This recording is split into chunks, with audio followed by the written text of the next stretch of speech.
Hi, ఈరోజు Katyayani emporium నుంచి మంచి బ్రేక్ఫాస్ట్ అండి. పూరి, పొటాటో, టమాటోతో కలిపి కర్రీ. చాలా బాగుంటుంది, టేస్టీగా ఉంటుంది. 3 పొటాటోస్ తీసుకొని 3 విజిల్స్ ఉడకపెట్టాలండి. మనం కుక్కర్లో విడిగా అయినా ఉడకపెట్టుకోవచ్చు. కాకపోతే గోధుమ పిండితోటే మనము కలుపుకోవాలండి పిండి. ఈలోపు మనం ఒక బాండి పెట్టి తాలింపు వేసుకుంటాం. జనరల్గా తాలింపు జీలకర్ర, ఆవాలు, ఆనియన్స్, పచ్చిమిర్చి, కరివేపాకు వేసేసుకోండి, ఎండుమిర్చి.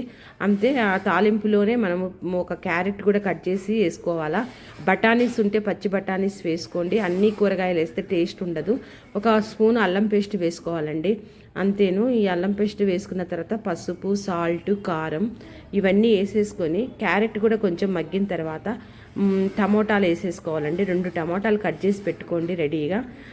చాలా బాగుంటుందండి మనం గోధుమ పిండితో చేసుకుంటే పూరి. ఈ కూర జనరల్గా శనగపిండితో చేస్తారు, కానీ హెల్త్ పాయింట్ ఆఫ్ వ్యూలో మనకు శనగపిండి కొంచెం గ్యాస్ ప్రాబ్లం వస్తుంది కాబట్టి వితౌట్ శనగపిండి చక్కగా టేస్టీగా పూరీలోకి చాలా బాగుంటుంది ఈ కూర. టమాటాలు ఎక్కువ వేసుకుంటే ఆ టమాటాలు బాగా మెత్తగా మగ్గిన తర్వాత మనము 3 పొటాటోస్ కట్ చేసి పెట్టుకొని ఒకటి మెత్తగా చేసుకోవాలండి.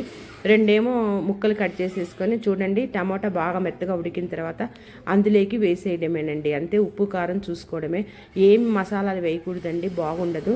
పిల్లలు చాలా ఇష్టపడతారు, హెల్తీగా కూడా ఉంటుంది, పెద్దవాళ్ళు కూడా తినొచ్చు. నా వీడియోస్ లైక్ చేయండి, షేర్ చేయండి, సబ్స్క్రైబ్ చేయండి. నా వీడియోస్ చూస్తున్నందుకు చాలా థ్యాంక్స్ అండి. ఈ మధ్యకాలంలో నేను కొంచెం రెగ్యులర్గా వీడియోస్ పెట్టలేకపోయినాను కొన్ని ప్రాబ్లమ్స్ వల్ల. మళ్ళీ నేను కంటిన్యూ చేస్తున్నానండి. చూడండి, అంతే. కొంచెం మూత పెట్టేస్తే పొటాటో కర్రీ రెడీ అండి. చాలా బాగుంటుంది ఈ టమోటాలు పొటాటోతో మనం కర్రీ చేసుకుంటే. అలాగే ఇంకా పూరి మనకు తెలుసు కదండి, పిండి బాగా గోధుమ పిండి ఒక ½ అన్ అవర్ ముందు మనం నానబెట్టుకొని చూడండి ఎంత చక్కగా గోధుమ పిండి ఎర్రగా వస్తుంది. పూరి పొంగుతుంది కూడా అండి చక్కగా. అలా ఒక ½ అన్ అవర్ 1 అవర్ మనం ½ అన్ అవర్ చాలండి. పూరి చక్కగా చేసేసి నూనెలో మనము బాగా నూనె వేడైన తర్వాత పూరి చేయాలండి. అప్పుడు పూరికి నూనె అంటుకు